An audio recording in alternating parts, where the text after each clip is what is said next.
The district civil hospital stood on the outskirts of the city, an old yet still functioning building established before independence. Its faded yellow walls were cracked, and the balconies were chipped and worn by time. Behind the main structure stood the morgue, isolated, silent, and visited only when necessary. The morgue had 4 windows. 3 were normal. The 4th was always kept shut. No one touched it. Dr. Prachi had recently been posted there as a forensic specialist. She was 32 years old, confident and academically brilliant. Fresh out of medical college, she had studied countless case reports and autopsy procedures. But she had never truly faced death like this before. Her first meeting was with Raghu, the morgue assistant for over 30 years. He wore a loose white uniform, his back slightly bent with age, but his eyes carried a heavy depth of experience. Nothing inside the morgue moved without his knowledge. There was also Ajay, the ward boy, careless but quick with his hands, popular among the nurses, cheerful, sometimes too adventurous for his own good. The hospital was headed by Dean Ghosh, a strict administrator in his 60s. Outwardly practical, but deep down he believed that not everything could be explained by science. Night duties were usually handled by Nurse Kavita, sharp, observant, and alert. Yet even she avoided staying near the morgue longer than necessary. She had witnessed strange things, but never spoke openly about them. On her first day in the morgue, Raghu stopped Prachi near the entrance. "Ma'am, you may open the other 3 windows, but never touch the 4th one." "Why, is it haunted?" she joked. Raghu didn't smile.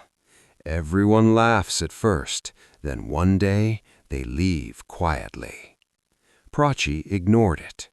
But that was the beginning. 6 years ago, another doctor worked there, Dr. Joshi, a skilled physician who did not believe in superstition. One night during duty, he opened the 4th window to smoke a cigarette. Nurse Kavita happened to be passing by.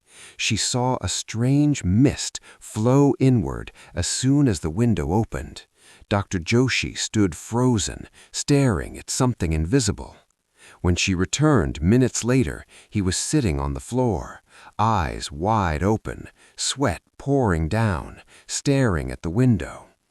After that night, he changed. Quiet, withdrawn.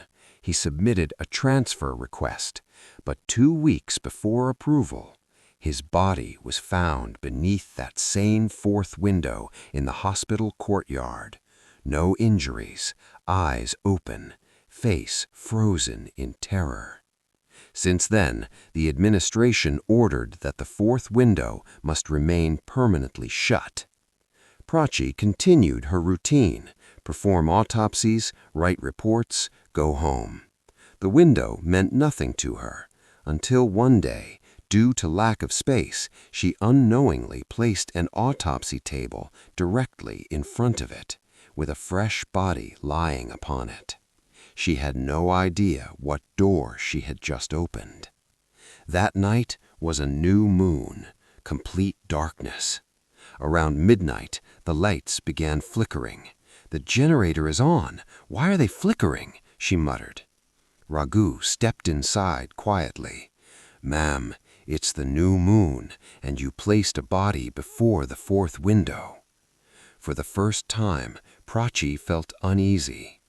At 2 a.m., amid suffocating silence, a scraping sound echoed, like fingernails dragging across iron bars. She slowly turned. The iron rods of the 4th window were bending slightly, as if something outside was pulling them. "Who's there?" Beyond the window, only dense fog and a faint yellow glow, like a candle in the distance. A cold gust rushed inside, The white sheet covering the corpse fluttered violently. She didn't sleep that night. The next day, she confronted Raghu. He finally revealed more, and Prachi went straight to Dean Ghosh. That's when she learned the truth. 8 years ago, a young woman named Nidhi had been brutally assaulted and murdered. When her body arrived at the hospital, her face was so disfigured that her family couldn't identify her. Without a proper funeral, her body was placed beneath that fourth window. The next morning, the on-duty female doctor vanished. Only her blood-stained slippers and belt were found under the window. Her body was never discovered. Prachi felt a cold realization. This wasn't just a window, it was a wound. Ajay didn't know the full story. One night while cleaning, he casually unlatched the fourth window to remove dust. The moment his hand touched the grill, he screamed. At 2:45 a.m., a horrifying shriek echoed through the morgue.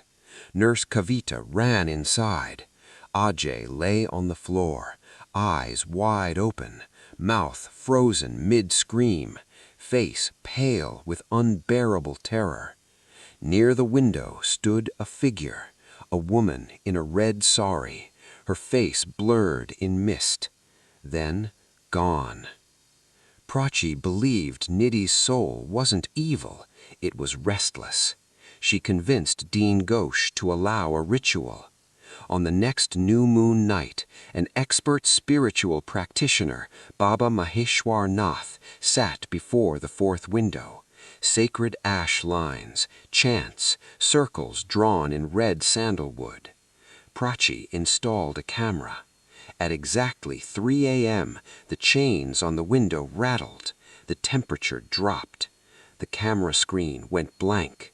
Then she heard a whisper. "Give me justice."